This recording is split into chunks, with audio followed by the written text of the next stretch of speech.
The forensic report allegedly commissioned by Gauteng Health MEC Dr. Bandile Masuku has cleared him and his wife of any wrongdoing in a PPE tender scandal. The report was compiled by Investigator Paul O'Sullivan.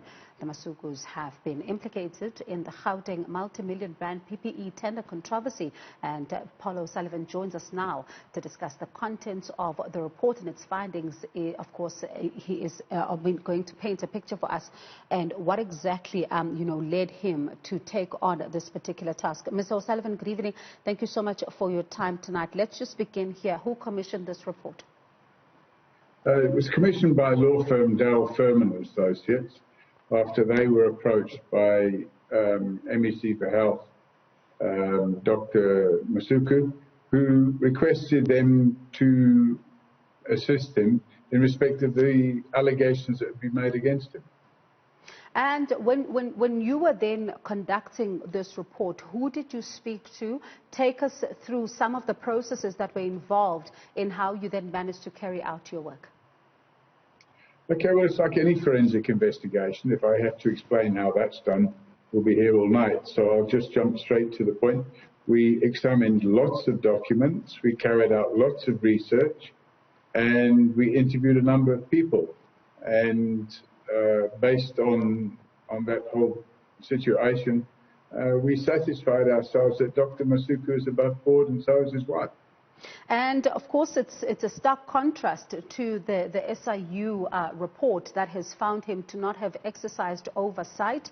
What makes it so different to the SIU report, because you are absolving him? Do you have a copy of the SIU report?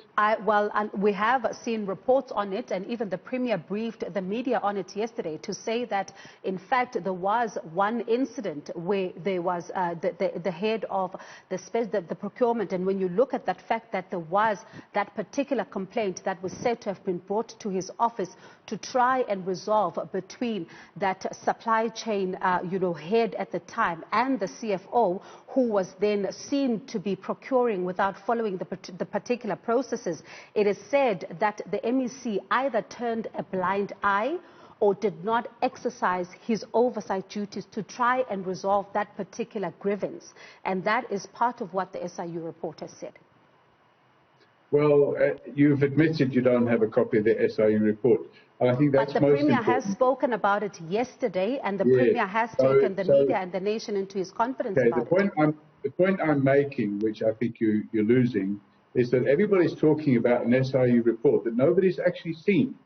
And, I'm not in the business. We work on facts and documents that we've seen. So are you saying the SIU report does not exist? Pardon? Are you saying the SIU report does not exist? Well, I've not seen any SIU report. Everybody's talking about an SIU report, but nobody that I've spoken to has actually seen it. So are you saying that the Premier made the decision to fire the Gauteng MEC based on a report that does not exist? No, I'm not saying that. So you're saying that there's no one that has seen this report? I don't think you should try and put words into my mouth. What I'm saying is lots of journalists, including yourself, are waxing lyrical about an SIU report that you all admit you've not seen. So now, what I need to do is point out to you that if you're going to comment on an SIU report and then ask me to comment on it, at least give me the ability to see the report. So until I've seen the SIU report, if it exists, I'm not going to comment on it. Okay, and what do you then say? Because the Premier was asked about your very report yesterday in that particular briefing, where he himself admits that he has seen the SIU report that was handed over to him about a week ago. And this is a preliminary report, which he says he based his decision on. He then was asked about your particular report, and he said he's not going to comment on it because he is going to comment on the SIU report, which is the one that he recognizes. What do you say to that? Well, that's his decision. He's the Premier. I'm not. What I'm saying is we carried out an in-depth investigation, and we're satisfied that Dr. Masuku has not been involved in any wrongdoing, and nor is his wife. And I think the media need to step back and wait until the SIU report is actually in the public domain, because at the moment it's all hearsay about hearsay. Most of the media are quoting hearsay from other media. and it's very unprofessional. But no one is quoting hearsay from other media. The Premier of the Gauteng province addressed the media and the nation yesterday and spoke about this particular report and said it exists. You explain to me where you have seen the SIU report, and the bottom line is you haven't. And you're quoting from hearsay. But we're not quoting from other media. It's the Premier. If you're going to interrupt me, I'm going to terminate the call. All right? The fact of the matter is, all the media, including yourselves, are quoting from hearsay. And that's a fact. Now, what the media need to do is step back and wait until they've actually seen a physical report and stop doing what the media have been doing in this country for years now, and it's bringing the country down. It's quoting from hearsay as if it's fact. Get the report and then talk about it. Are you playing politics? No, I'm not involved in politics at all.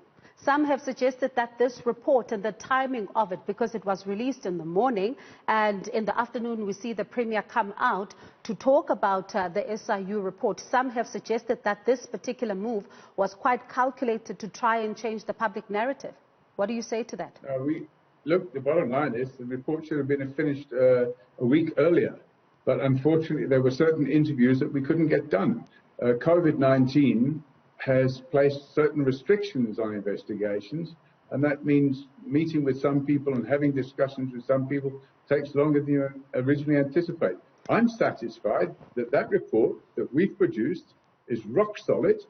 I cannot comment on a report that the media speculate about from the SIU until I've seen it. So it was all coincidental? What was coincidental? The release of the report in the morning, just hours before the Premier is to announce his decision. I had no idea. We released the report to the law firm. In fact, I think we released it the day before. I had no idea that, in fact, yes, we released it the day before. The Premier made an announcement, so it wasn't released in the morning. We released it on Thursday afternoon, and the Premier made the announcement on Friday afternoon. So, again, your facts are wrong. Mr. O'Sullivan, thank you so much for your time. That's independent investigator Paul O'Sullivan.